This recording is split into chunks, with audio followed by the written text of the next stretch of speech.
ஒரு ஐயா கேட்கிறாரு, மற்ற மாநிலத்தில் ஒப்பிடும்போது நம்ம மாநிலம் நல்லா தான் இருக்கு. எதுல? கள்ளச்சாராய சாவுல நம்ம மாநிலம் நல்லா முதலிடத்துல இருக்கு. ஆட்சியில் எங்க அண்ணன் திருமாவளவன் பட்டவாட ஒரு பொது தொகுதி வாங்கணும் இன்னைக்கு வரைக்கும் முடியல.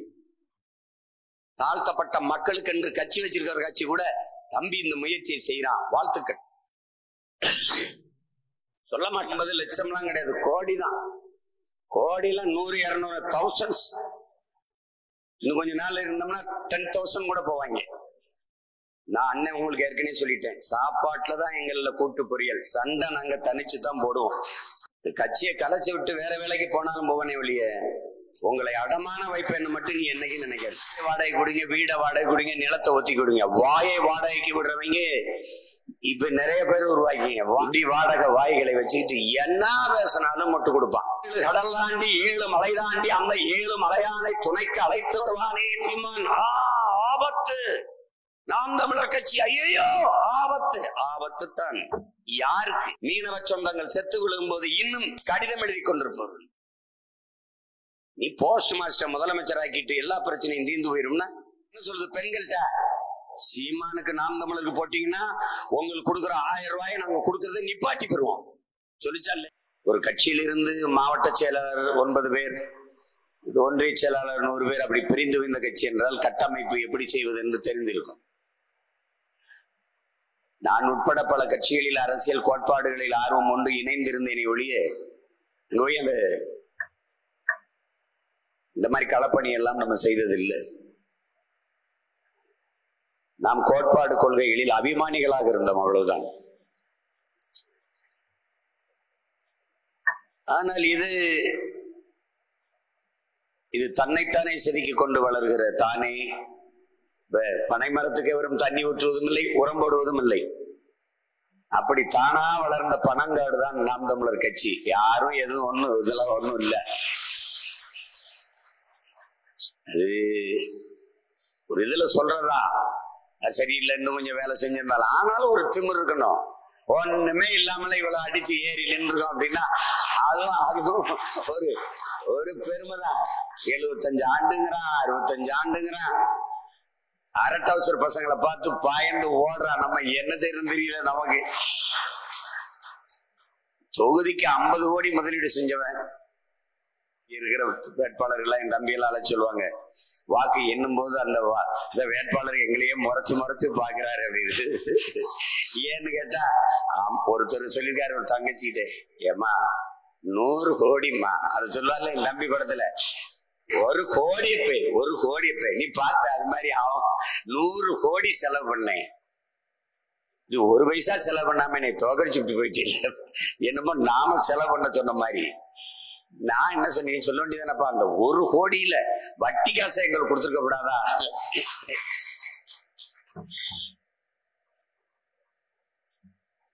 நம்முடைய கட்சியின் பொருளாளர் ஐயா அவர்கள், மனிதநேய மருத்துவர் பாரதி செல்வன் அவர் குறிப்பிட்டது போல, எதிரிகளின் பலம் பலவீனம் நமக்கு தெரியும். அவனுக்கு ஒண்ணுதான், பணம், ஊடக வலிமை. 90 விழுக்காடு ஊடகம், மீடியாங்கிற இந்த பவர் ஊடகம் அவன்கிட்ட இருக்கு. அப்புறம் பணம் இருக்கிறதுனால வாடகைக்கு நிறைய வாய்களை வாங்கி விட்டுருக்கான். இப்ப நீங்க கடையை வாடகை கொடுங்க, வீடை வாடகை கொடுங்க, நிலத்தை ஒத்தி கொடுங்க. வாயை வாடகைக்கு விடுறவங்க இப்ப நிறைய பேர் உருவாக்கிங்க. வாய் அண்ணன் வாய் நல்லா பேசும்னே, நீங்க மாசம் 2 லட்சம் கொடுக்குறீங்களானே, 5 லட்சம் கொடுக்குறீங்களானே, தினக்கூலி பர் டே 2000, அது வேணா வாங்கிக்கிறேன்னு இப்படி வாடகை வாய்களை வச்சுக்கிட்டு என்ன பேசினாலும் முட்டு கொடுப்பான். இது நமக்கு இல்ல, நமக்கு முன்னாடி ஒருத்தர் இருந்திருக்கான் பாருங்க. இதை ஏன் பேசியிருப்பாருன்னு நீங்க நினைங்க. ஒரு அரசியல் இயக்கத்தில் சேர்ந்து ஒரு கோட்பாட்டை ஏற்று அந்த கட்சியில் இயங்கி கொண்டிருக்கும் போது அது என்ன தவறு செய்தாலும் அதை சகித்து கொண்டு அந்த கட்சியை அப்படியே பின்தொடர்வதுதான் தேசப்பற்று என்றால், அந்த தேசப்பற்று என் கால் செருப்புக்கு சமம்டாங்கிறான். இது யாரு சொல்றான்னு நினைக்கிறீங்க? மாவீரன் சுபாஷ் சந்திர போஸ். அவன் காலத்திலே அந்த பிரச்சனை இருந்திருக்குன்னா நாம எம்மாத்திரம் ஒண்ணும் கிடையாது. அண்ணல் அம்பேத்கர் காலத்துல மதிப்பு மிக்க நம் உரிமைகளை சில ரொட்டி துண்டுகளுக்காக விற்பது என்பது அவமானகரமானது. அன்னைக்கே ஆரம்பிச்சிருக்கான், ஓட்டுக்கு காசு கொடுக்க. நம்ம தாத்தா வர்றாரு, தெய்வ திருமகன் முத்துராமலிங்க தேவர். ஓட்டுக்கு காசு கொடுக்கிறவன் பாவி, அந்த காசை வாங்கி கொண்டு ஓட்டு போடுகிறவன் தேச துரோகிங்கிற. அன்னைக்கே இதென்ன இந்த திராவிட திலகங்களினுடைய பிதாமகன் நம்முடைய மதிப்பிற்குரிய பேரறிஞர் அண்ணா அவர்கள், இந்த காங்கிரசார் ஓட்டுக்கு காசு கொடுப்பானேன், 7 கடல் தாண்டி 7 மலை தாண்டி அந்த 7 மலையானை துணைக்கு அழைத்து வருவானேன், அவர் படத்திலே அடித்து சத்தியம் வாங்குவானேன். இது பேசிருக்க. அப்படி நீங்க வேணா தட்டி பாருங்க, அப்படியே பேசிருக்க. அப்படி அவருக்கு தெரியாது பாவம், நம்ம பேரை வச்சு இவ்வளவு பேர் கேவலப்பட்டவன் வருவான் பழத்தான். தமிழர்களுக்கு ஒரு கெடு வாய்ப்பு. அவ்வளவு காலம் போராடிய பெருமகன் ஆட்சியை கைப்பற்றி 1.5 ஆண்டுல இறந்து போயிட்டார். ஒரு 5 ஆண்டு 10 ஆண்டு இந்த அயோக்கிய பயலுக்கு ஆண்ட காலம் மாதிரிலாம் அவர் ஆண்டு இருந்தா உண்மையிலே நாடு மாறி இருந்திருக்கும். சரி, அவர் தான் இறந்து போனாரு. இன்னொருத்தர் இருந்தா நெடுஞ்செழியன் நம்ம ஐயா, அவர்கிட்ட போயிருந்தா நாடு உருப்பட்டு இருக்கும். இந்த நெடுஞ்செழியன்ட்ட போகாம ஒரு கொடுஞ்செழியன்ட்ட போய் நாடு நாசமா. ஒரு பொண்டாட்டியோட வாழ்ந்தான், ஊழல் லஞ்சம் இல்லாம வாழ்ந்தான், நல்ல படிச்சவன். இவ்வளவுலாம் கொடுமை இருந்திருக்காது. இன்னைக்கு பேசுற ஒரு ஊடகவியலாளர் ஒரு ஐயா கேட்கிறாரு, மற்ற மாநிலத்தில் ஒப்பிடும் போது நம்ம மாநிலம் நல்லா தான் இருக்கு. எதுல? கள்ளச்சாராய சாவுல நம்ம மாநிலம் நல்ல முதலிடத்துல இருக்கு. குடிச்சு சத்து தாலி எடுத்ததுல 2 லட்சம் விதவைகள். அம்மா கனிமொழி சொல்லி 10 வருஷம் ஆகுது. அவங்க எதிர்கட்சியா இருக்கும்போது அவங்க ஆட்சியில செத்தது அதிகம். இளம் விதவைகள் அதிகமா இருக்கிற மாநிலம் தமிழ்நாடு, அதுல முதலிடத்துல இருக்கு. எல்லா கல்வியில மாநிலம் எந்த இடத்துல இருக்கு? அருகில் இருக்கிற கேரளா, அது முதலிடத்துல இருந்துச்சு ரொம்ப நாள். அப்ப அதையும் தள்ளிட்டு மிக பின்தங்கி இருந்த மாநிலங்கள்லாம் வட இந்தியால முன்னாடி போயிட்டு இருக்கான். மற்ற மாநிலத்தை நீ ஒப்பிடுற, அந்த மாநிலத்துல ஆத்து மணல் அள்ள முடியாது, மலையை மணலாக நொறுக்க முடியாது. அங்க போய் பார், கேரளாவில் ஆற்று மணல் அள்ள முடியாது, ஆந்திராவில் அள்ள முடியாது, கர்நாடகாவில் அள்ள முடியாது. அங்கெல்லாம் பாலாற்று மணல் கிடைக்கும், தாமிரபரணி மணல் கிடைக்கும் என்று விற்கப்படுகிறது என்றால் நீ அவனை ஒப்பிடுற? விளிங்கத்தில் துறைமுகம் கேரளாவிற்கு, கேரளாவில் மலை இருக்கிறது, மேற்கு தொடர்ச்சி மலையின் தொடக்கமே அங்குதான்.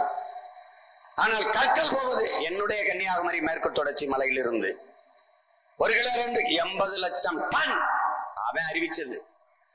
ஆனால் எத்தனை லட்சம் டன் வெட்டிட்டு போயிருப்பான்னு நீ கற்பனை பண்ணிக்க. இன்று வரை போகுது என்னுடைய மலை, என் தாயின் அறுத்து கூறுபடப்படுகிறது. நாம் பார்த்து கொண்டிருக்கோம். கேளு, மற்ற மாநிலங்களோட நாங்க வளர்றோம். எதுல? மண்ணள்ளி வித்ததுல, மணலள்ளி வித்ததுல, மலையை குடைஞ்சு வித்ததுல, சாராங்காய்ச்சி வித்ததுல நாங்க தான் முதல்ல. கேடுகட்ட கூட்டம். ஒண்ணுதான், நீ யாருன்னு முதல்ல நீ தெரிஞ்சுக்க. நீ யாருன்னு தெரிஞ்சுக்க. உன்னை நீ உணர்ந்துக்க. உன்னை அறிந்தால், நீ உன்னை அறிந்தால் உலகத்தில் போறவங்க தான். அந்த பாட்டு வருது, அதை கவனிச்சுக்க. நம்முடைய தாத்தா தெய்வ திருமகன் முத்துராமலிங்க சொல்றாரு, உன்னையும் என்னையும் பார்த்துதான். இந்த யானை இருக்குல்ல, யானை தன்னுடைய வலிமை தெரியாது. ஒவ்வொரு வருவோரை எல்லாம் முட்டிக்கால் போட்டு முதுகுல சுமக்கும்டாங்க. எப்படி? முட்டிக்கால் போட்டு முதுகுல சுமக்கும்டா. முட்டிக்கால் போட்டு ஏறி உட்கார்ந்த உடனே எவனே தெரியாது, தூக்கிட்டு தெரியும். எதுக்கு? அந்த கடைசியா இறங்கிட்டு ஒரு 4 நாள் கொடுப்பான், 8 நாள் கொடுப்பான், ஒரு முடி தேங்காய் கொடுப்பான். அதுக்கு தன்னுடைய வலிமை தெரியாது, தான் யார் என்று அறியாது. போவோன் வருவனை எல்லாம் முதுகில் சுமக்கும் யானை போல தமிழ் பேரின மக்கள் தங்களுடைய வலிமை தெரியாமல் வந்தவன் போனவிடத்திலாம் அதிகார நாற்காலியை கொடுத்து விட்டு அடிமையாக நிற்கிறார்கள். சொல்லி எவ்வளவு நாள் இருக்குங்கிற. ஆனா ஒருத்தரும் படிச்சதாவும் தெரியல, அதை கேட்டு நடந்தாலும் தெரியல, திருந்தனதாவும் தெரியல.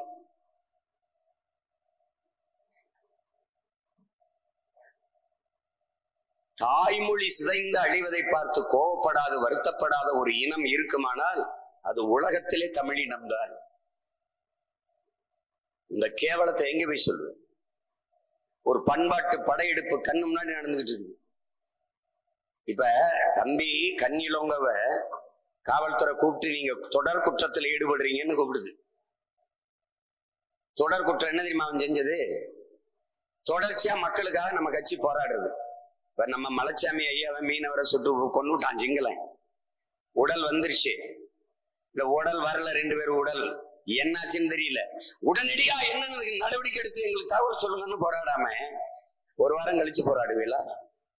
அப்ப என்ன பண்ணணும்? உடனடியா போராடுறான். களத்துல போய் மக்கள் திரளும் போது ஏன் எங்கிட்ட அனுமதி வாங்கல, நீ அனுமதி இல்லாம எதுக்கு போராடுறான்னு காவல்துறை கேள்வி. அனுமதி கேட்டா எப்ப கொடுப்ப? இது தொடர் குற்றம். இது பெருங்குற்றம். வட இந்தியக்காரர்கள், இந்திக்காரர்கள் வருபவர்களை நீங்கள் வடக்கன் என்று சொல்கிறீர்கள். இழிவாக சொல்.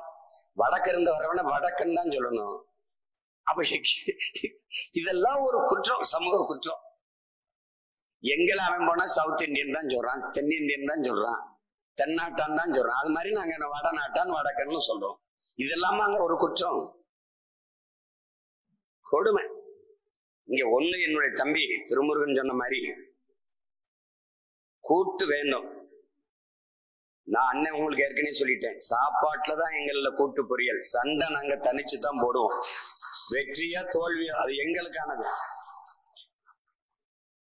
அது சரி வராது. அது நம்ம கொள்கையில நம்ம நினைக்கிறத செய்யணும்னு நினைக்கிறோம். 117 பெண்களுக்கு சீட்டு, 117 ஆண்களுக்கு இடம்னா அப்படி எனக்கு என்ன நினைக்கிறோம்? நிறுத்தணும். இங்க ஐயா பாரதி செல்வானுக்கு வாய்ப்புனா அங்க, இது என் தம்பி திருமுருகனுக்கு சரியா இருக்குன்னு அங்க நிறுத்துறோம்.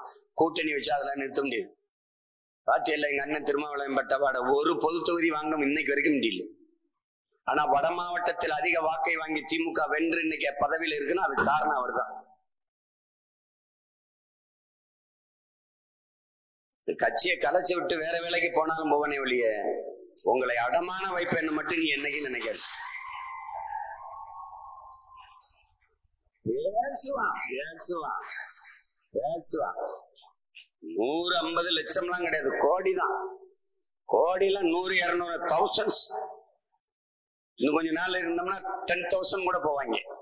எது பட்டாசாங்க 10,000 வாழா அதுவா அவரு? இதெல்லாம் ஒண்ணும் இல்ல. நம்ம கூட தான் கட்சி அலுவலகம் இல்ல, நம்ம கூட தான் எங்கள் தேசம்னு ஒரு வலையொலி தொலைக்காட்சி தொடங்க காசு இல்ல, நம்ம கூட தான் ஆசை நிறைய இருக்கு, கனவு இருக்கு, இப்படி பண்ணும் அப்படி பண்ணணும்னு. வழி இல்ல, போராடணும், ஒரு வழி இல்ல. எனக்கு ஒண்ணும் இல்ல, சமரசம் என்று செய்து தற்காலிக வெற்றியை நம்ம தொட்டுட்டோம்னா நீ எழுதி வச்சுக்க, இன்னும் ஒரு தலைமுறையில் ஒருவன் கட்சி ஆரம்பிச்சு தனித்து நின்று போராடி இந்த தமிழ் தேசிய அரசியலை வெல்லலாம் என்ற நம்பிக்கை யாருக்கும் வராது. ஏன்னா தோற்றுவான். எனக்கு முன்னாடி, நமக்கு முன்னாடி பேசிய முன்னோர்கள் தோற்று போயிட்டார். நம்மளை விட வசதியானவர் சீபாதித்தன் கல்வியாளர், நம்மளை விட மாப்போசி, நம்மை விட ஐயா சம்பத் அவர்கள் எல்லாம் பெரிய அறிஞர்களாக வந்தார்கள், தோற்று போனார்கள்.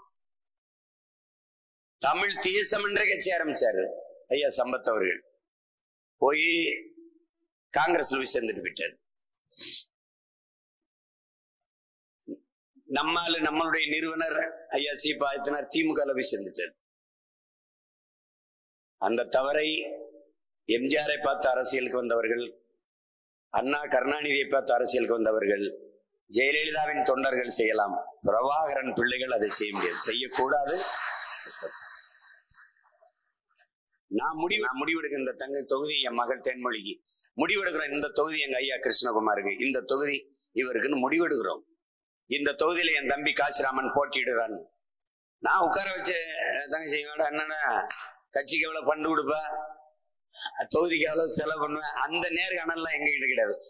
ஒரு இதுதான், இந்த தொகுதியில் இவரை நிறுத்தினால் வெல்ல முடியும், ஒரு கணிப்பு தான். இன்னைக்கு இல்ல நாளைக்கு இல்ல நாளை மறுநாள். எப்போது எழுச்சி வரும் என்றால் மக்களிடத்துல தேர்தல் நேரங்களில் தான் தன்னெழுச்சி வரும். இப்ப நம்ம பேசுறவங்கள சாதாரண நேரத்துல கேட்க 2000 பேர் கூடுனால் தேர்தல் நேரத்துல 5000 பேர் கூடுவான். ஏன்னா அப்பதான் திருவிழா காலம் போல அவனுக்கு ஒரு கவனம் இருக்கும், யாருக்கு ஓட்டு போடுறது, எவன் தான் நல்லா இருக்கணும், ஒரு கவனிப்பு இருக்கும். அந்த நேரம் எல்லா ஊடகங்களும் தேர்தலை பற்றி, கட்சிகளின் அரசியலை பற்றி, கொள்கை கோட்பாடுகளை பற்றி பேசும். அப்ப அந்த நேரம் ஒரு எழுச்சி வரும். இப்ப நீங்க சொல்றது என்ன, இவ்வளவு தூரம் நம்ம போனது பெரியது.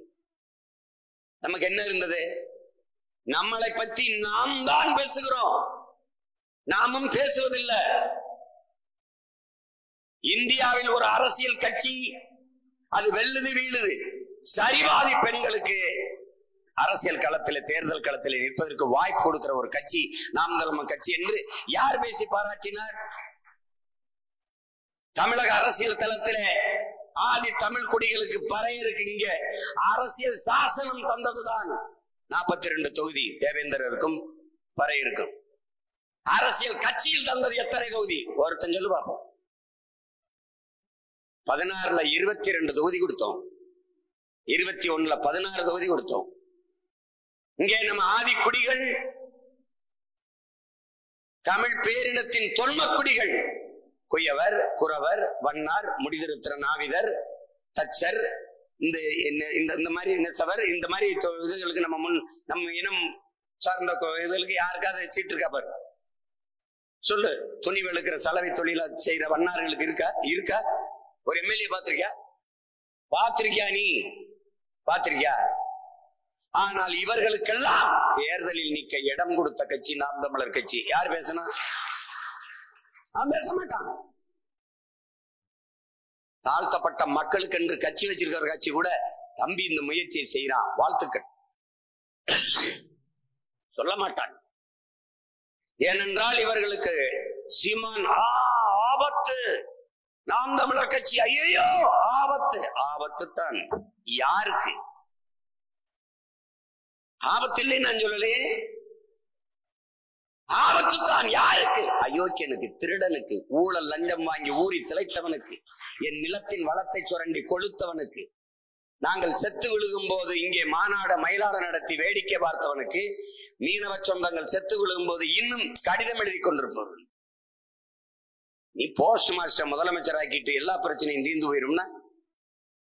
இமெயில், இன்டர்நெட், இன்ஸ்டாகிராம் வந்துருச்சு, கூப்பிட்டு தினம் பேசுறேன்றாங்க, கூடி கொஞ்சிறேன்றாங்க. அப்போலாம் பேசாம கடிதம் எழுதி கொண்டிருக்கிறார்கள். இனிமே நான் அப்படித்தான் செய்யலாம் இருக்கேன். ஐயா பாரதி செல்வன் பேசுவோம், ஒரு கடிதத்தை போட்டுருவோம். ஐயா அவர்களே எப்படி இருக்கீங்க, நலமா இருக்கீங்களா ஐயா? கடிதம் வந்து சேர்றதுக்குள்ள எல்லாம் முடிஞ்சிடும், வேற பிரச்சனை வந்துடும். நமக்குள்ள ஒரு ஒற்றுமை தேவைப்படுது, அதை நல்லா கவனிச்சுக்கணும். 5 பேர் இருந்தால் சாதிக்கலாம், 50 பேர் இருந்தால் விவாதிக்கலாம்ங்கிறது அது தலைவர் கோட்பாடு, அது ராணுவ அரசியல், நம்ம மக்கள் அரசியல். ஒவ்வொருத்தனும் நமக்கு வலிமை. இப்ப இந்த கை இருக்கு, இந்த கை இப்படி தாக்கினேன், இப்படி தாக்கினேன், இப்படி தாக்கினேன், இப்படி விரிச்சு வச்சு தாக்கினேன். இந்த விரல் இப்படி போய் குத்தினால் விரலுக்கு சேதம் உண்டு. ஆனால் இந்த கையை இதுக்குள் மடக்கி இப்ப அடிச்சன்னு வச்சுக்கிறங்க, எங்க போய் எப்படி விழுவான்னு தெரியாது. அப்ப இந்த ஒற்றுமை, இந்த வலிமை அது நமக்கு அவசியப்படுது. நீ உறுதியாக உயர்த்தி பிடிக்கிற கையில் தான் உன் உரிமை இருக்கு, உன் இனத்தின் விடுதலை இருக்குங்கிறத கவனிச்சுக்கணும். இந்த கை எப்படி சீமா வரும்போது கட்சிக்காரன் உயர்த்தணும், உறுதியாக வெல்வோம், புரட்சி வணக்கம், அதுக்கு குறியீடு தான் அந்த கை உயர்த்துறது. சும்மா ஏதோ எல்லாரும் சொல்றான்னு கை இருக்குன்னு தூக்கி காட்டல, அதுல அர்த்தம் இருக்கு. கொடினா அர்த்தம் இருக்கு. இந்த கொடி எதுக்கு சிவப்பா இருக்கு? என் இனத்தின் விடுதலைக்கு நான் ரத்தம் சிந்தி போராடினேன், உலகிற்கு உணர்த்த ரத்தம் சிவப்பு. கருப்பு வட்டம் எதற்கு? தமிழ் தேசிய மக்களின் உரிமையை பறித்து, உணர்வை பறித்து, அடிமைப்படுத்தி இருள் சூழ்ந்திருக்கு. அந்த இருளை கிணித்து விடுதலைக்காக இளங்கால கதிரொளியாய் எழு தமிழா எழு என்பதை குறிப்பதற்கு இளங்காலை கதிரொளியாய் மஞ்சள் கோடுகள். அப்ப வெறி கொண்ட புலியாய் நீ விடுதலை புலி என்பதற்காக பாய்ச்சலில் இருக்கிற புலியை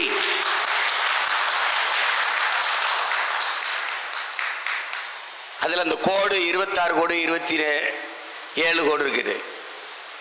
26 கோடு தலைவர் பிறந்த நாளை குறிக்குது, 27 கோடு நம்முடைய இன விடுதலைக்கு உயிர் இந்த மாவீரர்களை குறிக்குது.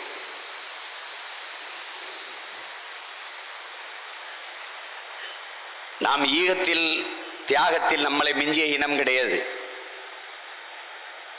மொழி செத்து விடக்கூடாது என்று செத்தவர்கள் ஏராளம், இனம் செத்து விடக்கூடாது என்று செத்தவர்கள் ஏராளம். ஆனால் கொடுமை, மொழியும் செத்தது, இனமும் செத்தது, ஒரு பயனும் இல்லை. நீங்கள் செய்ய வேண்டியது என் உடன் பிறந்தவர்களே, உங்களுக்குள் பொறாமையும் போட்டியும் தேவை. பொறாமை எப்படிப்பட்ட பொறாமை? அந்த தொகுதியில் அந்த பைய 234 வாக்ககத்துல 200 போட்டானே, எப்படியாவது அவனை மிஞ்சி போட்டு அண்ணன் எடுத்துக்கொண்டு காட்டிடணும். அப்ப என்ன பண்ணும்? போட்டி தேவைப்படுது. அங்க 10 கொடி ஏத்திட்டானா அந்த ஒன்றிய செயலாளரு, அந்த ஒன்றிய தலைவரு, நாம 15 ஏத்தணும். அவன் 2 உறுப்பினர் சேர்க்க முகாம் நடத்திட்டான், நம்ம 4 நடத்தணும். இந்த போட்டியும் இந்த பொறாமையும் தான் ஆரோக்கியமானது. அவன் 10 பேரை சேர்த்துட்டானா, அந்த 10 பேரையும் எப்படியாவது வெளியேற்றணுமே. அவனை எப்படியாவது வெளியே, அவன்லாம் ஒரு ஆள், நீ அவன் கூப்பிட்டான் போய் கட்சியில சேர்ற, நீ வாப்பா உனக்கு பொறுப்பு வாங்கி தரேன்னு. கட்சியில இருந்து வெளியில போனவங்களும் நம்ம என்ன வேணும்னா வெளியேற்றணும்? எல்லாரும் வேணும் தான் நினைக்கிறோம். கட்சியிலிருந்து கட்சிக்கு வேலை செஞ்சா கட்சியில இருக்கலாம். இப்ப நீங்க பாருங்க, வெளியில போன கட்சிகள் எவ்வளவு வேகமா வளர்ந்த ஆட்சியை பிடிக்குதுன்னு மட்டும் பாருங்க. பொறுத்திருந்து பாருங்க எப்படி வருதுன்ட்டு. தம்பி,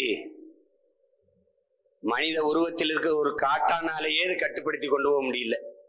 நீங்க நினைக்கிறீங்க நீங்க இது சாதாரண வேலை இல்லை தம்பி. தலைவனா இருக்கிறது ரொம்ப கடினம்.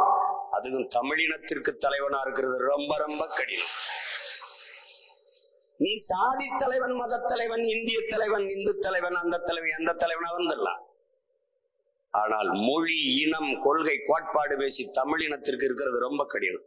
ஏனென்றால் இங்கு தமிழர்கள் இல்லை. என் வீட்டு கிளியே என்னால தமிழ் பேச வைக்க முடிஞ்சிருச்சு. அறிவுன்னு ஒருத்தன், அவன் ஆப்பிரிக்கா காடுகள்ல இருந்தவன். என் தம்பி வெற்றி துரைச்சாமி கொடுத்துட்டு போனான் அவங்க அன்னைக்கு பரிசா. அவன் இல்ல, என் தம்பி இல்ல, இந்த கிளி இருக்கு. பார்க்கும் போதெல்லாம் அவன் ஞாபகம் இருக்கு. அது போயிட்டு, அப்பா போயிட்டு வர்றையா, அறிவு அப்பா போயிட்டு வர்றையா, அதுக்கு ஒரு சவுண்டு, ஒரு ஒளி எழுப்பான், போயிட்டு வா போயிட்டு வாங்க. நான் கீழே போனவனே ஆரம்பிப்பான், அறிவு அப்பா போயிட்டு வர்றையா, போயிட்டு வர்றையா, ஐயா ஐயா ஐயா ஐயா ஐயா ஐயா ஐயா நக்கல் பேசுவான். தமிழ் வாழ்க, தலைவர் பிரபாகரன் வாழ்க, காளிமுத்து வாழ்க, தம்பி மாவீரா பேசிட்டு வந்து பாரு எப்படி பேசுறான்னு பாரு. கிளி, ஆப்பிரிக்க கிளி பேசியது தமிழ். அன்னை தமிழ் மக்கள் இங்கிலீஷ் பேசிட்டு அலைஞ்சு கிடக்கிறான். இவனை போய் என்ன பண்ண முடியும்? தமிழர்கள் இல்லை.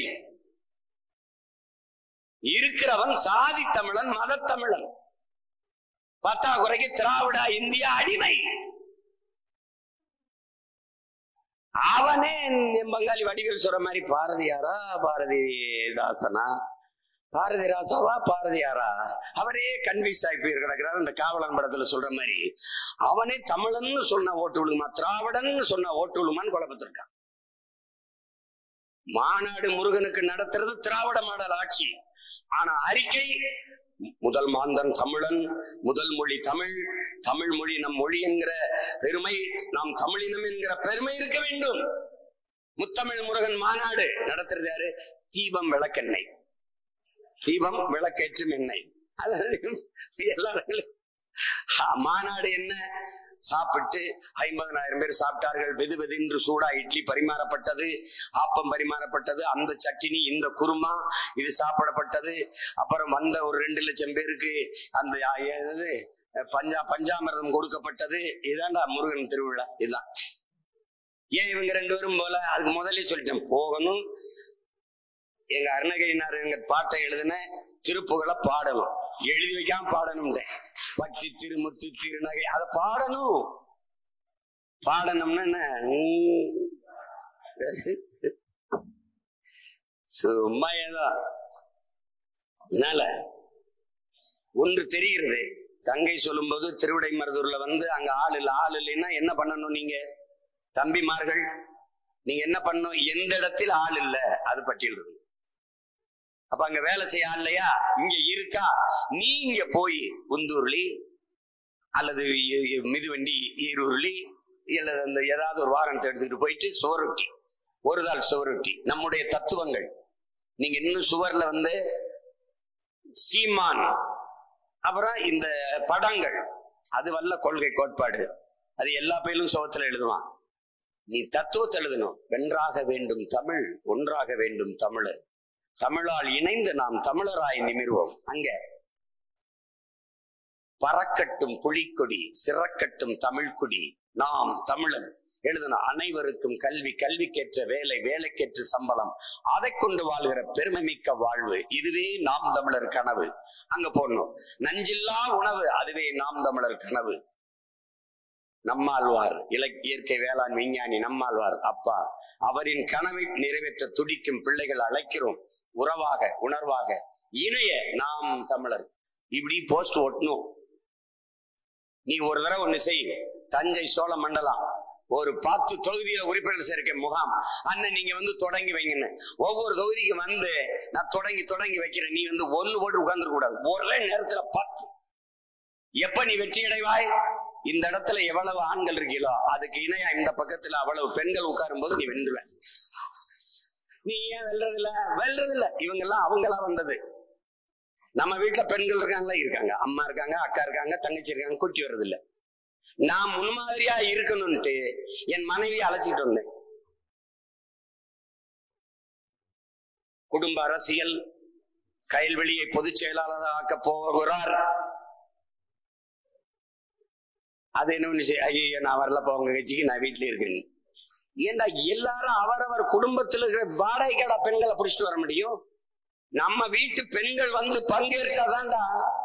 நீ 2 கூட்டத்துக்கு வந்து இவ்வளவு கத்துறாங்க, இவ்வளவு செய்தி இருக்கா, ஏங்க நீ கூட்டத்துக்கு போயிட்டு வந்துடுற, மகராசனா போயிட்டு வாங்கன்னு சொல்லுவாங்க. எல்லாரும் வீட்டுல விட்டு வந்துடுறது. அப்புறம் எப்படி பெண்கள் வருவாங்க? பெண்கள் வாக்கு எப்படி நீ பெற முடியும்? அந்த இடத்துல போய் சூரட்டி ஓட்டு, திருவிடை மருதூர்ல ஓட்டு, பழகினமா இருக்க இடத்துல ஓட்டு, திருப்பி உடுக்குமை சேர்க்கை முகாம் போடு. சேர்ந்த உறுப்பினருக்கு உடனே அட்டையை பிடிச்சு போடு, அட்டையை கொடுத்துரு. ஏன்னு அந்த படிக்கிற பிள்ளையா இருந்தா வீட்டுக்கு போய் அப்புறம் அலைபேசி வாங்கி நீ பேசினீங்கன்னா அப்பா இருப்பாரு, அம்மா இருப்பாரு, அது ஒரு கட்சியில் இருப்பாங்க, இவங்க ஒரு கட்சியில் இருப்பாங்க. அதை விட்டு ஏன் நாம் தமிழர் கட்சியில சேராயின்னு திட்டுவாங்க. இதுக்கு பிள்ளைய பயப்படும். நீ அங்கேயே அடிச்சு கொடுத்துரு, அது பத்திரமா வச்சுக்கிறோம். அது களப்பணிக்கு வரலையா விட்டு, ஆனால் உன்னுடைய மதிப்புமிக்க வாக்காளராக மாறிடும். அதுக்கு வாழ்த்து சொல்லிட்டு விட்டுரு. நீ என்ன பண்றது? திருப்பி பேசுறது இல்ல. உனக்கு தெரியுமா, தருமபுரியில ஒரு ஊர்ல நான் அண்ணன் பேசும்போது உன்னால் நம்ப முடியாத பாரு, 850 பேர் கட்சியில சேர நாங்க கொடுத்தோம் ஒவ்வொரு கூட்டத்திலே. இப்ப நீங்க அதை விட்டுட்டீங்க. கட்சியில் இணைய விரும்புவோர் அப்படின்னா அதுல ஒரு சின்ன இது அடிச்சு அதுல தொடர்பு என்ன பெயர் முகவரி வாங்கி அப்படி அனுப்பணும். அவங்க கொடுத்துட்டு அந்த கூடை ஏந்திட்டு பின்னாடி 2 பேர் போகணும். அவ போட்டுருவாங்க பதிவு பண்ணி. அதை வாங்கி ஒரு பேனா அல்லது ஒரு தாளோட கொடுத்தீங்கன்னா அவங்க எவ்வளவு வந்துடும், பேனா எவ்வளவு வந்துடும் அப்படி எழுதி அதுல போட்டுருவாங்க. அப்படி கொண்டு வந்து 850 பேர் சேர்ந்திருந்தான் ஒரே ஒரு கூட்டத்துல. இதுவரைக்கும் அண்ணன் பேசின இடத்துல 250 பேர், 300 பேர், 400 பேர் அப்படி சேர்ந்திருக்கான். புதுக்கோட்டையில ஒரு தடவை 200 பேர், 250 பேர் சேர்ந்தான். கோவையில இந்த சட்டமன்ற அந்த வளாகத்துக்குள்ள, அதாவது இந்த நீதிமன்ற வளாகத்துக்குள்ள வழக்கறிஞர்கள் கூட்டம் போட்டிருந்தாங்க. அப்போ கட்சி ஆரம்பிச்சு 200 பேர் வழக்கறிஞர்கள் மட்டும் சேர்ந்தாங்க. எங்க விரட்டிட்டான். அந்த 800 பேரை அழைச்சு பேசி அவங்களுக்கு உறுப்பினர் எடுத்து உறுப்பினரை சேர்க்கறது இல்ல. அந்த நேரம் நான் மகிழ்ச்சி அடைஞ்சிட்டு போயிடணும். 800 பேர் சேர்ந்திருக்காங்க, அவ்வளவுதான். 850 பேர் சேர்ந்திருக்கான். இதுல என்னன்னு கேளு. அதுல எல்லாம் கொடுத்துட்டு திருப்புக சில இதுல நான் பையன் பாப்பேன், கொடுப்பா என்னப்பா எத்தனை பேர்பான்னு. அதுல திருப்புக அப்படின்னு இருக்கும், குறிப்பு. இதே மாதிரி தனிச்சு இரு, எவனோடும் சேர்ந்துராத அப்படின்னு 200 பேர் சேர்ந்திருந்தாங்கன்னா 150 பேர் எழுதி கொடுத்துருப்பான். அப்ப என்ன தெரியுது? சேர்ந்தா அங்கிருந்து செருப்பால் அடிச்சு நம்ம செருப்பு கழட்டி வீசுவான். அவன் மனநிலை அதுதான். நம்மளோட வர்றவன் நமக்கு வாக்கு செலுத்துறேன் வந்து நம்மளை நேசித்து செலுத்துறானோ இல்லையோ, நம்ம கொள்கை பிடித்து செலுத்துறானோ இல்லையோ, ஆனா இந்த கர்மங்கள் இதுவரை இருந்த இந்த அரசியல் கட்சிகள் இந்த கர்மங்கள் பிடிக்காம போடுறான். அதுல சரிவாதி வாக்கு இருக்கு. இப்ப 35-36 லட்சம்னா குறைஞ்சது 15 லட்சம் பேர் இந்த 2 சனியனையும் ஒழிக்கணும் தான். இங்க எப்படி இருக்கு? பேய் சரியில்லை, விவாகரத்து, பிசாசு திருமணம், ஒரு 2 வருஷம் குடும்பம் எடுத்தது, 5 வருஷம் பிசாசு சரியில்லை, பேய மறுபடி. இதான் இவளை டைவர்ஸ் பண்ணிட்டு இவளை கல்யாணம், இவளை கல்யாணம் பண்ணிட்டு இவளை டைவர்ஸ், இதேதான் ஓடுது.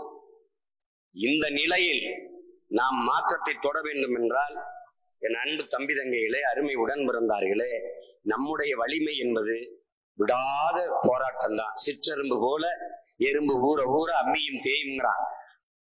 அலை கடல் கரும்பாறை கரைப்பது வலிமையால் இல்ல, விடாமுயற்சியால். பலமுறை என்ன சொல்லிட்டேன், விடாது செஞ்சுக்கிட்டே இருக்கு. அதுதான் அதுதான் அப்ப என்ன பண்ணும்? இப்ப நீங்க என் தம்பி காசிராமனை பேசணும், எனக்கு பேச வராதுன்னே அச்சமா இருக்குன்றான். இப்ப இங்க பேசின எல்லாரும் பிறவியிலேயே இப்படி மேடையில் ஏறி பேசிட்டு பிறக்கும் போதே மைக்க பிடிச்சுக்கிட்டு பேரன்புள்ள பெரியவர்களை தாய்மார்களை அப்படி யாரும் பேசல. பேசி பேசி திறமம் கைப்பழக்கம் செந்தமிழும் நாப்பழக்கம், பேசி பேசிதான். அது மாதிரி என்ன பண்ணணும்? பேசிக்கிட்டே இருக்கணும், செஞ்சுக்கிட்டே இருக்கணும். அப்ப திரும்ப திரும்ப செய்யணும். ஒண்ணு இல்ல, இங்க இருக்கிறவங்க எளிதா அண்ணன் சொல்றேன், ஒரு வேலை நீங்க எங்க வாக்கு செலுத்துனீங்க அந்த வாக்ககத்தில் 10 பேர் உங்களுக்கு இருக்கணும். அது கிளை, அவ்வளவுதான். உங்க கட்சிக்கு நீங்க செய்ய வேண்டிய பணி முடிஞ்சிருச்சு. நீங்க எந்த ஊர்ல பிறந்தீங்க அந்த தாய் கிராமத்தில் உங்களுக்கு எத்தனை வாக்ககம் இருக்கு? 20 பேரை சேர்த்துருங்க, அவ்வளவுதான். நீங்க உங்க கட்சி பணி. காலர் எடுத்து விட்டு மண்டல செயலாளர் மாவட்ட கேள்விகள், ஆனா எத்தனை எத்தனை வாக்கம் எத்தனை கிளைன்னு போட்டிருக்கீங்க? போட்டுட்டு பேசுங்கண்ணே. நான் 2 போட்டிருக்கேன், இந்த பாருங்கண்ணே, பாருங்கண்ணே, போட்டிருக்கேன் பாருங்கண்ணே. இப்ப யாரு மண்டலம்? ஒருத்தன் இன்னொருத்தனை கூட சேர்க்கலைன்னா எதுக்கு பொறுப்பு? எதுக்கு பொறுப்பு? அதனால இப்ப நம்ம பிரிக்கிறதுங்கிறது, அண்ணன் முதல்ல கட்சி தொடங்கின பிறகு 2 தொகுதியை ஒரு மாவட்டம் அறிவிச்சேன். ஏன்னா நம்ம சின்ன பிள்ளைகள் நிர்வாக வசதிக்குன்னு. அதான் அப்புறம் அம்மையார் ஜெயலலிதா அறிவிச்சாங்க. இப்ப திமுகவும் அதை பின்பற்றுது. அப்ப நமக்கு முடியல. அப்ப இப்ப என்ன பண்ற? ஒரு தொகுதியை ஒரு மாவட்டமா அறிவிச்சேன், அப்பவும் முடியல. அப்ப என்ன பண்றோம்? ஒரு தொகுதியை உடைக்கிறோம். இப்ப என் தம்பி திருமுருகன் என்ன சொன்னேன், 300 வாக்ககத்துக்கு மேல இருக்கு. அப்ப அவ்வளவு குறுகிய காலம் 10 மாதம் தான் இருக்குதுல, கொண்டு போறது கடினம். அப்ப என்ன பண்ணுவான்? 50 தொகுதி ஒரு 50 வாக்ககம் ஒரு தொகுதி, 50 வாக்கு ஒரு 6 பிரிச்சுக்கிறோம். இது 300. சோழிங்கநல்லூர் அந்த மாதாவரம்லாம் 646 630. எவ்வளவு வாக்காக இருக்கு பாருங்க. நம்ம நிர்வாக வசதிக்கு நம்ம பிரிச்சுக்கிறோம். 100 கிலோவை ஒரு ஆள் தூக்க போறியா? 5 கிலோவா பிரிச்சு ஆளு கொஞ்சமா கையில பிடிச்சிட்டு தோல்ல பிடிச்சுக்கிட்டு நல்ல வசதியா எளிய சுமையை தூக்கிட்டு போறோமா? இவ்வளவுதான். அவரவர் வாழ்விடத்தை நாம் தமிழர் கட்சியின் கோட்டையா மாத்திருங்க. இவ்வளவுதான் நீங்க கட்சிக்கு செய்ய வேண்டியது. நீங்க இங்க ஒரத்த நாட்டுல இருந்து பட்டுக்கோட்டை சரியில்லை, பட்டுக்கோட்டையில இருந்து பேராவூர்னில பிரச்சனை, அதெல்லாம் ஓம் பிரச்சனை இல்ல, அது ஏன் பிரச்சனை. இப்ப நீங்க ஒரு தொகுதியில இப்ப ஐயா கிருஷ்ணகுமார் பாபநாசத்துல போட்டிடுவாங்களா? பாபநாசம் ஐயாவுடைய தொகுதி. ஐயா இடத்துங்க இப்ப என்ன பண்ணிட்டு இருந்தீங்க? அருமையா வேலை செய்யறாங்கயா, களப்பணி இப்படி போயிட்டு இருக்குங்க. இவர் கொஞ்சம் குறுக்கு சால் ஓட்டுறாருங்க, இவர் சொதப்புறாருங்க. ரிப்போர்ட் எனக்கு அனுப்பிட வேண்டியதான். நான் காஞ்ச மட்டையோ பச்சை மட்டையோ ஒரு மட்டையோட இருக்கேன். இங்க வாணி, என்ன உன் வேலை? என்ன வேலை? நம்ம கட்சியும் நான் வளர்க்கணும், புதுசு புதுசா தொடங்குற கட்சியும் நான் தான் வளர்க்கணும். அதுக்கு என்ன பண்றதுன்னு இங்கிருந்து கொஞ்சம் ஆளுகளை அனுப்பணும். அனுப்பி அங்க போய் சேர சொன்னாதான் சரியா வரும். தம்பி, யாரையும் சுய வெறுப்பு கிடையாது தம்பி. வேண்டியவன் வேண்டாதவன் இங்க கிடையாது. வேலை செய்யறவன் வேலை செய்யாதவன் தான். திரும்ப திரும்ப அண்ணன் சொல்றேன், எனக்கு ரத்த உறவு என்பதே கிடையாது, லட்சிய உறவு மட்டும்தான். எனக்கு குடும்ப உறவு கிடையாது, கொள்கை உறவு மட்டும்தான். இங்க கூடியிருக்க எல்லாரையும் அண்ணன் தம்பி அக்கா தங்கச்சி சொந்தக்காரன் தான். அதை நல்லா கவனிச்சு வச்சுக்கணும். போட்டு குழப்பிக்காத. கட்சி வேணும், லட்சியம் வேணும்னா உறுதியா நிப்பான். இந்த சுபாஷ் எல்லாம் இருக்கான், என் தம்பி இந்த இங்க இருக்கான் பாரு. அவன்லாம் ரெண்டு காணொலி போட்டான். அவனை பாராட்டாத ஆள் கிடையாது. தனித்த திறமை வெளிப்படுது, ஒரு தனித்த ஆற்றல் இருக்கு, வெளிப்படுது. தன் இனத்திற்கான அரசியலை எடுத்து வைக்கிற திறன், அதை வளர்த்துக்கிட்டு போட்டு வேகமா கொண்டு போகணும். இது எல்லாருக்கும் கையளிக்கப்பட்ட கடமை. இது வரலாற்று பெரும்பணி என்பதை உணர்ந்து செய்யும். நீ ஒரு ஆளு இன்னும் ஒரு ஆளா மாற முடியாதா? இந்த அரங்கில 200 பேர் இருக்கீங்கன்னா 200 400 பேரை நாளைக்கு மாற முடியாதா? உன்னோட படித்தவன், உன்னோட பணி செய்பவன், உன் உடன் பிறந்தவன், உன் தெருவில வாழ்கிறவன், எழுத்த வீடு பக்கத்து வீடு, பொண்ணு கொடுத்தவன் பொண்ணு எடுத்தவன், இவனை நமக்காக ஆக்க முடியாதா? வீட்டை வெல்ல முடியாத நீ நாட்டை எப்படி வெல்லுவாய்? தெருவை வெல்ல முடியாத நீ தேசத்தை எப்படி வெல்லுவாய்? ரோட்ல கூட்ட அப்புறம் போடு, வீட்டுல போடு. மதிப்புமிக்க தந்தை அவர்களே, நாங்க இதற்காக சொல்றோம். நீங்க போன தடவை திமுக போட்டீங்க, அப்போ கைச்சனத்துக்கு போட்டீங்க, பிஜேபிக்கு போட்டீங்க. அதனால நீங்க என்ன பண்ணீங்க? போட்டு எங்களை நடு ரோட்ல தூக்கி போட்டீங்க. பேசு. தொடக்கத்துல பைத்தியக்காரன்னு சொல்லுவான், என்னையும் அப்படித்தான் சொன்னான், இங்க இருக்க எல்லாரையும் அப்படித்தான் சொன்னான். இவன்லாம் ஒரு ஆளா அப்படின்னா இப்ப நம்ம மட்டும்தான் ஒரு ஆளா தெரியுறோம். ஏன்னா அவனுக்கு இப்ப என்ன தெரியுமில்ல, அவன் கட்சியை வளர்க்கிறது பிரச்சனை இல்ல, நம்ம கட்சியை ஒழிக்கிறதுக்கு வேலை செஞ்சுக்கிட்டு இருக்கான்.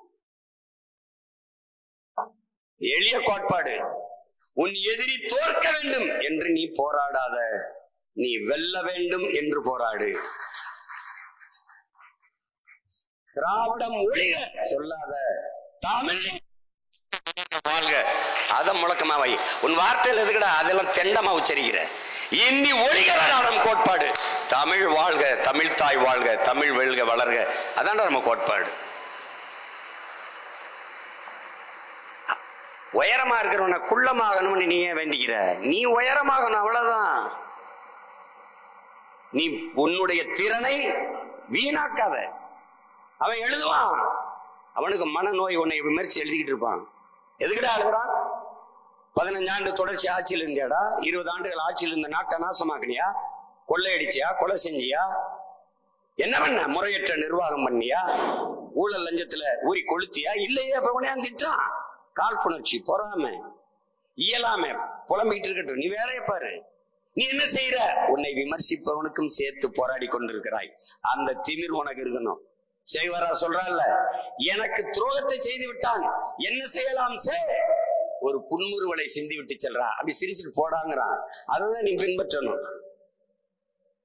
உன்னை விமர்சிக்கிறான்னா அவனுக்கு வேற வேலை இல்லை, உனக்கு நிறைய வேலை இருக்கு. அன்னை ஒரு வேலை கொடுத்துருக்கல, ஒரு தொகுதியை கொடுத்துறமன்னு ஒண்ணு, தம்பி கலைஞ்சதுக்கெல்லாம் சொல்லிட்டேன் இதான் தொகுதி, அதை விட்டு வெளியேறக்கூடாது. இல்லைன்னா அங்க கூப்பிடுறானே, அங்க இருக்கிற ஆளை வச்சு பேசிக்க, இங்க ஜெயிக்கலன்னா கொண்டே விடுவேன். உன்னை போய் கூட்டம் வச்சு சொன்னா நானு அங்க போ சொன்னா, அது உன் வேலைன்னு சொன்னா, உனக்கு ஒரு தொகுதியை கொடுத்துட்டேன். 10 மாசம் தான், 10 மாசத்துல 300 பூத்தோ 400 பூத்தோ அதெல்லாம் எனக்கு பேச்சு கிடையாது. எவரி பூத்து 10 யூத் போட்டு தரணும். நான் சொல்றது படி 300 பூத்துனா அவருக்கு 3000 பேர் தேவைப்படுது கிழக்கு. அது போக ஒன்றிய தலைமை, ஒன்றியம் என்ன, 5 பூத்து ஒரு ஒன்றியமா வச்சுக்கணும் வச்சுக்க, அண்ணன் 10 பூத்து ஒரு ஒன்றியமா வச்சுக்கணும் வச்சுக்க, இல்ல 6 வச்சுக்கிறேன் 6 போடு. அப்ப எத்தனை ஒன்றிய தலைமை? பல ஒன்றிய தலைமைகளுக்கு தொகுதி தலைமை, 4 6 பிரிக்கும் போது 6 தொகுதி தலைமை, இந்த தலைமைகளுக்கு மேலே மாவட்ட தலைமை. எவ்வளவு கேடர்ஸ் வர்றாங்க பாரு. கட்சிக்கார வேண்டியதுல வேலை செய்ய பதவியில் இருக்க பொறுப்பாளனே 3000 4000 பேர் இருப்பான். எங்க ஆசிரியர் அட்டெண்டன்ஸ் ஆப்சன்டீஸ் அப்படிங்கிற மாதிரி அந்த 4000 பேர்ல 3500 பேர் ஆப்சன்ட் ஆகட்டும். 500 பேரும் 500 பேர் வேட்பாளர் பின்னாடி கொடியை பிடிச்சு துண்டறிக்கை தூக்கி வீதியில் நடந்தா இந்த உலகம் நம்மளை திரும்பி பார்த்து நம்மளை தோக்கடிக்க இன்னொருத்தன் பிறந்துதான் வரணும். நம் வெற்றி உறுதியாயிருது. இந்த ஒண்ணுமே இல்லாம 1,20,000 போட்டான், 2 லட்சம் போட்டான் வச்சுக்கல, நீ போடு, மொத்தமாக நமக்கு தான் படுவோம். அந்த வேலையை செய். உன்னுடைய கணக்கு உன் பூத்து இது, உள்ள இருக்கிற 2 முகவர், வெளியில 8 பேர் நிக்கணும். போகிற ஒரு ஆத்தாப்புக்கிட்ட, அத்தா எல்லாருக்கும் போட்டுங்க பெரியம்மா, பெரியம்மா ஒரு தடவை எங்களுக்கு எங்க சின்னத்துக்கு போட்டு விடுங்க சின்னம்மா, அம்மா மாமா ஒரு தடவை எங்களுக்கு போடுங்கம்மான்னு சொல்ல 2 பேர் இருக்கு. அங்க இல்லைன்னு அங்கே நிக்கிற அந்த கூட்டம் 2 கட்சி பெருங்கூட்டம், மற்றவனுக்கு வாக்கக முகவர் போட ஆள் இல்லை. ஆனால் கூட்டணியில இந்த கட்சிகள், அமைப்பு இருக்கிற கட்சிகளோட சேர்ந்துக்கிறான். அதான் உங்களுக்கு புரியுதுன்னு நினைக்க, சேர்ந்துக்கிறான். இவன் என்ன பண்ணுவான்? இவன் தான் அந்த ஓட்டு காசு கொடுத்துருப்பான். அந்த இடத்துல நின்றுகிட்டு பெரிய பெரிய மொக்க மீசையை போட்டு அரை கட்டிங்க வர போட்டு அப்படியே பார்த்துருப்பான். தெரியுமில்ல, போட்டுருங்க அப்படின்பா. அது போய் நமக்கு போடலாம்னு போகணும். இந்த கனியை முடிஞ்சவன் பாக்குற பார்வையே வேற சரியில்லை. யாருக்கு ஓட்டு போட்டான்னு தெரிஞ்சுக்கிறவங்களுக்கு அப்புறம் சும்மா விட மாட்டான் அப்படின்னு 15 ரூபாய் போட்டான். இந்த விக்கிரவாண்டியில என்ன நடந்துச்சு? இவ்வளவு பெரிய கட்சி திமுக, பெரிய இந்த கட்சி, நாங்க ஆளுகிற கட்சி, எங்கள் சாதனைக்கு வேதனைக்கு எல்லாம் போயிட்டு இருக்கிற கட்சி இருக்குல்ல, அது போய் அங்க என்ன சொல்றது? பெண்கள்கிட்ட சீமானுக்கு நாம் தமிழருக்கு போட்டீங்கன்னா உங்களுக்கு கொடுக்குற 1000 ரூபாயை நாங்க கொடுக்கறத நிப்பாட்டி பெறுவோம் சொல்லிச்சா இல்லையா? இதனால வேலையை அண்ணன் பிரிச்சு ரொம்ப எளிதா கொடுத்துட்டேன். இப்ப பார்த்தீங்கன்னா நாங்க ஓடிட்டு இருப்போம், உடற்பயிற்சி செய்வோம். திடீர்னு அந்த நீர் எல்லாம் வேர்வையெல்லாம் வெளியேறினோன்னு காலில் அல்லது கையில ஒரு டக்குன்னு ஒரு ஸ்ட்ரோக் மாதிரி இருந்துடும். ஐயாவுக்கு தெரியும், ஒரு ஆணி வச்சு அடிச்ச மாதிரி பிடிச்சுக்கிறோம். அது நீர் வெளியேறிச்சுன்னா டாக்டர் கண்ணன் புகழேந்தின்னு நம்ம ஐயா, உங்களுக்கு தெரியும், அவரு பாபு சண்முகம் பேரன், அவரு என்ன வட அப்படின்னு படுது. ஏங்க அப்படி அடிக்கணும், நிலத்துல தண்ணி வறண்டுச்சுன்னா என்னடா ஆகணும்? நிலம் வெடிக்கும். அது மாதிரி உடம்புல வேர்வையெல்லாம் வெளியேறிச்சு, வெடிச்சிருச்சு. இப்ப என்ன பண்ணலாம்? தண்ணி நிறைய குடினா 2 நாள் ஓடாதரா போடா, இவ்வளவுதான். இப்ப என்ன பண்ணுவாரு? 2 நாளைக்கு இந்த ஐஸை மட்டும் இங்கே வைடாங்க. ஐஸை ஏன் வைக்கணும்னு விளக்கம் சொல்லுவா பாருங்க. இப்ப இந்த அடிபட்டோன்னு மூளை என்ன செய்யுது? இந்த காயத்தை பத்தியே சிந்திக்குது, வேற எதையும் சிந்திக்கல. இப்ப எல்லா ரத்தத்தில் இருக்க எல்லா சிவப்பணுக்களையும் இங்க ஓடி சண்டை செய்யுது இந்த புண்ணை ஆத்துறதுக்கு. அப்ப நீ ஐஸை வச்சுன்னா சரன்னு எல்லா சிவப்பணுக்களும் இங்க வந்துருது. படையை நடத்துது பாருங்க. அப்ப படையை நடத்துற பேரறிவு செய்யறது இந்த ஐஸ் கட்டி, இங்க வா இங்க வா இங்க வான்னு. அது மாதிரி இப்ப படையை நடத்திக்கிட்டு இருக்கேன் அண்ணன், சண்டை இங்க போட்டு முன்னேறி போயிட்டு இருக்கேன். குதிரையில வேகமா வர்றேன். என்ன அப்படின்னா, அண்ணா அந்த இடத்துல நம்ம படை பின்வாங்குது, அங்க நம்ம வீரர்கள் சோர்வடைறாங்க, அங்க வேகமா போய் நம்ம அடிக்கலன்னா நம்ம பின்னடைஞ்சிருவோம், அந்த இடத்தை பறி கொடுத்துருவான், அவ்வளவுதானே. திருப்பி படைய போறாங்க, மொத்த படையும் திருப்பி அவனை அடிச்சு வரட்டும் பாருங்க. அது மாதிரி எங்க ஆள் இல்லையோ அங்க ஆள் இருக்கிற எல்லாரும் வச்சு வேலை செய்யணும். அங்க கூட்டம், அங்க சுவரொட்டி, அங்க உறுப்பினர் சேர்க்க வந்துட்டான். நீ தான்டா இங்க தளபதி. எப்படி திப்பு சுல்தான் நம்ம பாட்டனை ஓடா நிலைய தலைமையா வச்சு தீரா நீ ஆளு மன்னரா இருந்தாலும் பாருங்க, அதுதான். அது மாதிரி நீ தான் இங்க தளபதி, இந்த இடம் உன் கோட்டை, எவன் உள்ள வந்தாலும் ஓடுறா வேட்டை ஆடுறாங்க. இங்க எத்தனை ஓட்டு இருக்கு? அண்ணன் இந்த பூத்துல 200 ஓட்டு, 200 ஓட்டு நமக்கு வேலை செய்யலாம். இதாப்பா, இத புடிச்சிட்டு வேலை செஞ்சிருப்பான். அப்புறம் சும்மா இந்த அவெஞ்சரியில்லை வெஞ்சரியில்லைன்னு சொல்லாத. நீ எவன் சொன்னாலும் நான் கேட்க மாட்டேன். சொல்ற நீ தான் சரியில்லைங்கிற முடிவுக்கு நான் வருவேன். புரணி பேசுறத விடு, புரணி பேசுறத விடு. புரணி பேசி 10 பைசா கிடைக்காது. நல்லா புரணி பேசுறாரு, 40,000 சம்பளம்னா வா நம்ம எல்லாரும் வந்து பேசலாம். பொறியில கூட கிடைக்காது, வாய்க்கு போயில கூட கிடைக்காது. ஒழுங்கா வேலை செய்யப்பாரு. நீ வேலை செய்ய தேடி கவனிப்பான், ஒருத்தன் கவனிப்பான். நான் சொல்றேன் பாரு, என் தம்பி சுபாஷ் நல்லா பேசுறேன், ஆற்றலா வர்றேன், அவன்கிட்ட சொன்னேன். அப்ப தேடி போகும், அவன்கிட்ட பொறுப்பும் பதவியும் போகும். என்ன தம்பி, பார்வையற்றவன் எதுக்கு தம்பி அலைவான்? பார்வைக்குத்தானே. வேலை செய்யறவனுக்கு தேடி பொறுப்பு தராம இருக்க நாங்க என்ன பைத்தியக்காரங்களா? சொல்லு. மனநோய் மாசத்துக்கு சொல்றாருல, நாங்கள் இந்த விமர்சனம் செய்யறது இல்ல, இது இருக்குல்ல, நாங்க வன்முறையின் மீது தீராத காதல் கொண்ட மன நோயாளிகள் நாங்கள் அல்ல. மாசத்துக்கு சொல்றாரு, நாங்க அப்படிலாம் வன்முறை செஞ்சே தீரணுங்க, 4 பேரை வெட்டினா தாங்க எனக்கு தூக்கம் வரும், அப்படி மனநோயாளிகள் கிடையாது. நாங்கள் தேசிய விடுதலைக்கான போராளிகள்ங்கிறது. நம்ம யாரை விமர்சிக்கணுங்கிறதும் அவரை காயப்படுத்தணுங்கிறதும் அவரை வெளியேற்றுங்கிறதெல்லாம் நம்ம நோக்கம் அல்ல. நம்ம அப்படிப்பட்ட மனநோயாளிகள் அல்ல. நாம் தேசிய விடுதலைக்கான புரட்சியாளர்கள், போராளிகள் என்பதை நினைவில் வச்சுக்கணும்.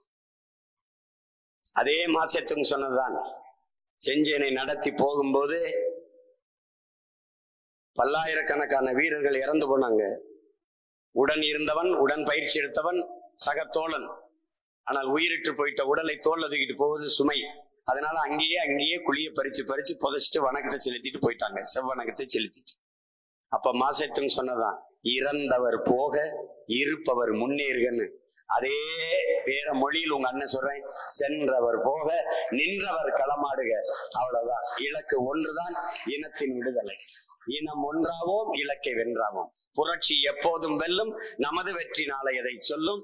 தமிழ் தாய் வாழ்க, தலைவர் பிரபாகரன் வாழ்க, நாம் தமிழர்.